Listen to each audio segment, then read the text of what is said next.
পড়লি জিনিসটা জান্নাত জান্নাত নিয়ে আমাদের একটা কামনা বাসনা থাকে সবারই, যে আমরা সবাই জান্নাতে যাব, এই ওই আমরা মুসলমান, আমরা কিছু কোনো পাপ টাপ করিনি, আমরা জান্নাতে যাব, আমাকে ডেস্টিনেশন জান্নাত। যাই হোক, এখন জাহান্নামের কথা আমি বলবো, কিন্তু জান্নাতটা আগে বলে নি। জান্নাতে কারা যাবে? জান্নাতে এক কথায় যারা ঈমান আনছে তারা জান্নাতে যাবে, যারা ঈমান অনুসারে কাজ করেছে তারা জান্নাতে যাবে, এক কথায়।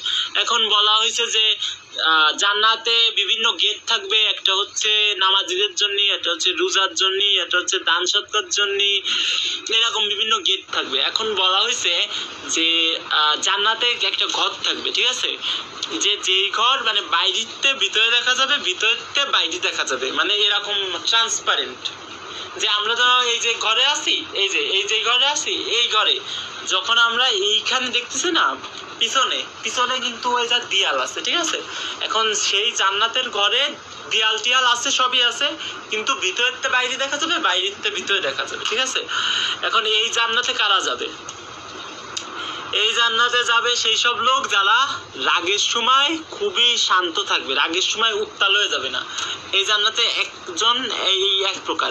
ওই জান্নাতে আবার আরো প্রকারের লোক যাবে, যারা হচ্ছে হাসি তামাশার সময় আমরা অনেক সময় মানে মানুষে হাসানোর জন্য সত্যি কথা বলে যোগ করি না, যে বলতেছি যে সত্যি কথা, ঠিক আছে, যে তুই বুঝতেছিস না জিনিসটা, তারা একেবারে এর মতো, একেবারে এই জিনিসটার মতো, মানে তার কথা সে ওটা বলেছিল, ঠিক আছে, ঠিক আছে।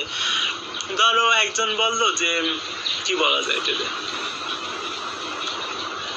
একজন বলতেছে যে মানে তার সে জিনিসটা ঠিকই করে, ঠিক আছে, সবকিছু ঠিক আছে, যে সে এই করে ওই করে, কিন্তু সেটারে মানে হাসি নিয়ে করতেছে, মানে সত্যি কথা কিন্তু যোগ করতেছে, মানে করতেছে।